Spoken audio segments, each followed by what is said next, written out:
প্রিয় দেশবাসী, আজ বাংলাদেশ একটি গভীর সংকটময় মুহূর্তের মধ্য দিয়ে যাচ্ছে।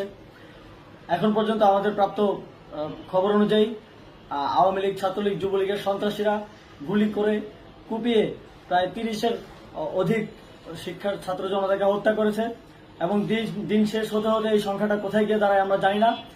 এরই প্রেক্ষিতে আমরা একটি সিদ্ধান্ত নিয়েছি। আমাদের একটি জরুরি সিদ্ধান্ত মোতাবেক আমাদের যে 6 তারিখের যে লং মার্চ টু ঢাকা কর্মসূচি ছিল সেটাকে আমরা একদিন এগিয়ে নিয়ে এসেছি। অর্থাৎ আগামীকাল 5ই অগস্ট সারা দেশের মুক্তিকামী জনতাকে ঢাকার উদ্দেশ্যে রওনা হওয়ার জন্য আমরা আহ্বান জানাচ্ছি। যারা পারবেন, যাদের পক্ষে সম্ভব হবে, আজ রাতেই আপনারা ঢাকার উদ্দেশ্যে রওনা হয়ে যান। আমরা আগামীকাল সারা দেশের মুক্তিকামী জনতাকে ঢাকায় আসার আহ্বান জানাচ্ছি। বিশেষ করে ঢাকার আশেপাশে যে জেলাগুলো আছে, আপনারা দায়িত্ব নিয়ে মসজিদের মাইকে ঘোষণা দিয়ে যাদেরকে পাবেন সবাইকে নিয়ে ঢাকার উদ্দেশ্যে রওনা হন। এই লড়াই আমাদের জন্য একটি চূড়ান্ত লড়াই। আমরা চূড়ান্ত ঘোষণার জন্য প্রস্তুত। আমরা গণভবনের দিকে যাত্রার জন্য প্রস্তুত এবং সেই উদ্দেশ্যেই আপনারা সবাই ঢাকা আসুন। আমরা আপনাদের সবাইকে নিয়ে আমাদের চূড়ান্ত দাবি আদায়ে এগিয়ে যাব। আমি জানি না সমন্বয়করা আজকে রাতে বেঁচে থাকতে পারবে কিনা, কিন্তু আপনাদের উপর আমরা এই দায়িত্ব দিচ্ছি। আপনারা সবাই নিজ দায়িত্বে ঢাকায় আসবেন আগামীকাল এবং পরশু পরিস্থিতি বিবেচনা করে পরশু গণভবনের দিকে 4 দিক থেকে আমরা রওনা হব।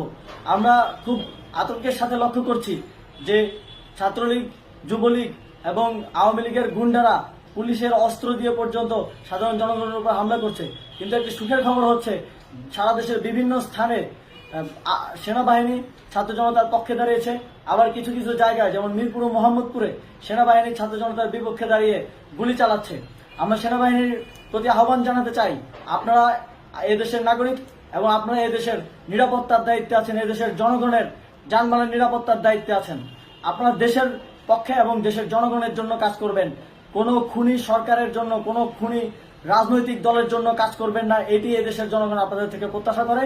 আমাদের এই আন্দোলনে সম্পূর্ণ সমর্থন দিয়ে হয় নিরপেক্ষ থাকুন, অথবা এই খুনি বাহিনীকে, সরকারের খুনি বাহিনীকে প্রতিহত করুন, তাদেরকে যথাযথ শাস্তির আওতায় নিয়ে আসুন।